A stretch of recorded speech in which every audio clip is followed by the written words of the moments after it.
Can you like tell us a bit about like your upbringing and how that like impacted who you are today and your music?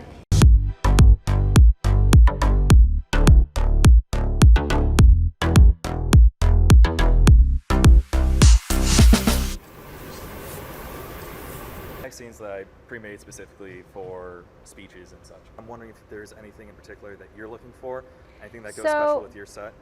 It's just if the song is like Other like than a that, dance I song. do have 32 pre-made chases that vary in intensity and tempo, and I could adjust the tempo on the fly as well. So chases for all your songs, I'm fairly confident I will make it work with whatever song you're playing. Oh, so you mean like in between if there's anything specific? So I have 3 steps. Should we want to plug this in? Sure, absolutely.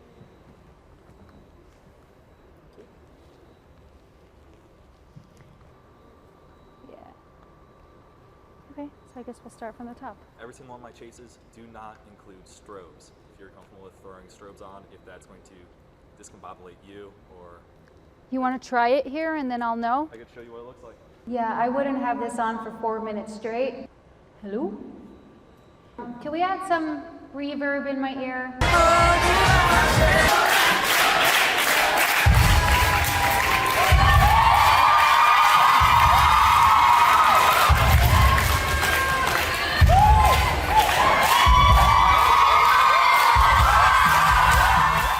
I'm here in Chicago. We just did a sound check and we are starting off with something very special, something I've never done before. We are doing a meet and greet. Let's go schmooze with them.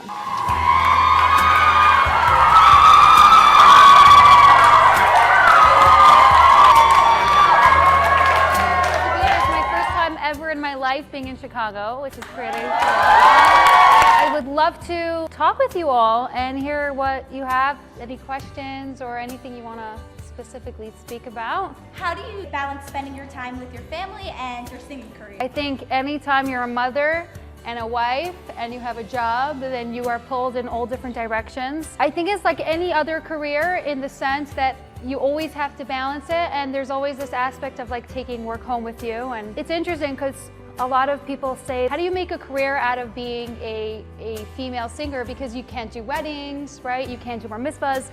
But in a way, I love that. I'm not out every night. I actually work at home. I have a studio in my house, not a recording studio, a live studio where I teach students how to sing. During the day I teach adults, and at night I teach kids. And my kids know I'm in the basement working. I come up in between. I'm always there to give them supper. I also have a little trick. Whenever they want to watch or like do any like screen time, I'll say only when I start working. So they're like, when are you working? Don't tell them. How do you balance using social media in like this day and age where it's very popular? I run my social media because I want to talk to my followers. Like I want to talk in my own voice, but I do have people, I have like a video editing team, so I don't always make my reels and stuff myself. And I do have a team of people where we strategize and decide when to post and stuff like that. I call it the rabbit hole. Like I get like stuck in the rabbit hole. I like get into this zone of like, I don't know how much time goes by.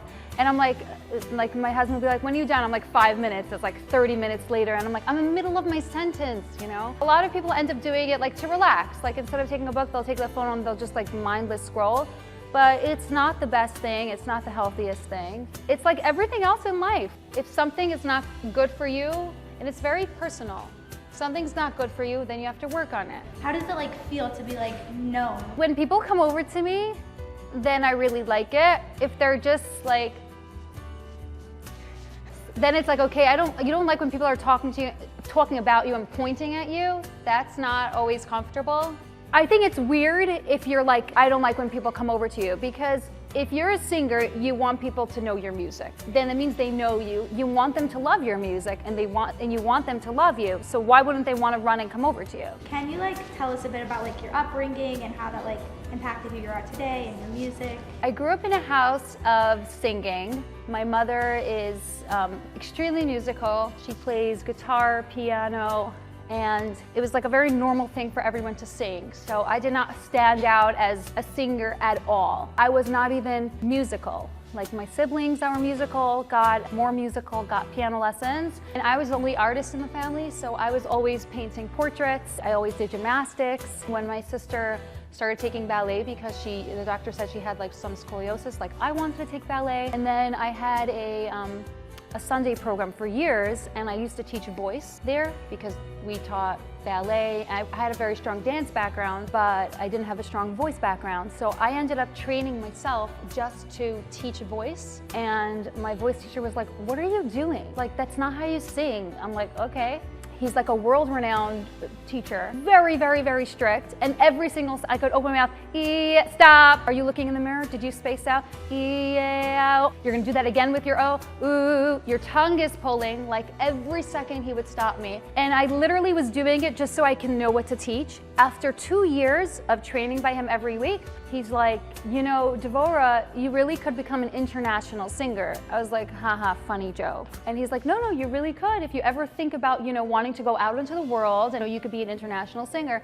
I'm like, thank you, but no thanks. And he stopped correcting me. I would just do 20 minutes of warm-ups and he had no corrections. I was like, what should I do? He's like, it was perfect. And then he had like on his wall, like a bunch of his top 8 students out of 50, and they're all on Broadway and winning championships all over the world. And he like asked me for my picture to put me up on the wall. I'm like, oh, I didn't realize that there's like a spot on the wall to get. My parents did not encourage this. I jumped from so many different things. I was one of those people that were so talented at so many different things. I teach students all the time. I teach a lot of girls. When girls are talented at a lot of different things, it's like for someone that doesn't have stage talents, right? You have, let's say you have other things. You have behind the stage talents, like the production aspect of it and the sewing, whatever. It's not so easy to understand, but when you're talented at a few different fields and you're not using your talents, you end up feeling sad. I don't know if any of you ever have that, but it's like a calling. And if you're not using it and you're not involved in it, it could just make you feel like you're not going anywhere, and it's just like a sad kind of feeling.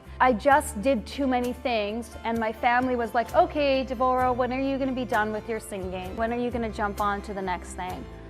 And I was like, almost like to prove them, like, no, I am doing this. So it's not like I had massive cheerleaders in my family. It was really my voice teacher. And because I knew he was honest, I really believed him and I went for it. A huge factor in this is that my husband really was there for me and really believed in it as well. That's where my song, I Believe in Me, comes from. It was a self-powering song. It wasn't like the people around me being like, you know, you were born for this, go for this. I think more family support would have started your career earlier. Yes. I started my career, it took my first voice lesson at 25. Some girls really, really like your dresses. They were wondering where you got your gowns from. In the beginning, I used to buy things on sale. Once my name got out there, then gown companies work with me. They like ask me to wear their clothes, which I'm like, yes. This is from the gallery. Some girls were wondering, like, what did you do after like seminary, like before you went into your career? So I always wanted to be a doctor. So I was actually in pre-med. I majored in biology and chemistry, and I was studying for my MCATs, and then I had a really hard C-section with my oldest, so I decided to stop. But like when I tell you I was bouncing around from all different careers, I really was. I didn't know what to do. Between 19 and 25, I had a really hard time. From 19 to 25, I was running a Sunday program for 6 years. I had 200 kids in my Sunday program and a whole bunch of staff working for me. And that was only on Sundays though, and only a small part of the year. So besides for that, I was like, I'm gonna be a doctor, I'm an artist, so I'm gonna be a plastic surgeon. And then when I had my baby and I had a really difficult surgery, I was like, how am I gonna do this? How am I gonna leave this little cute baby? I can't go to school, I don't wanna leave this boy. And I also wasn't feeling well. It took me like months to recover. So I went to night school and I got my MBA, I got my master's in business. I learned so much science and maths that I taught high school, trigonometry and biology and all different things because I studied it in school. And then I ended up doing their GO and I ended up doing their production. And I was always like, for 6 years, I was like a teacher here, a production head here, a Sunday program. I never really left the arts since like I was little. Like I was always on stage, just not as a singer, as a choreographer, head of production. So I was always on stage, but singing really came later. And it was at a point where like, I tried to work in an office for a year and I was like, I'd rather clean a house because there's something fulfilling about seeing it dirty and then it's clean. If like you sit at a desk, I couldn't. There was like a couple of months I remember where I was laying on the couch and I'm like, I do not know what to do with my life. I do not know where to get a job. Sometimes there's nothing left. When you're desperate and you put all your eggs in one basket and you're like, I need to make this work because I need to pay the bills. So when you have that desperation and that hunger of like, I need to figure out how to make this work, sometimes that's when it works. So that's what happened at between 25 and 27. Do you bring a team with you? Depends on the production level. So over here, we hired a team here. There's like a whole sound and lighting crew and video right here. Hi, Max.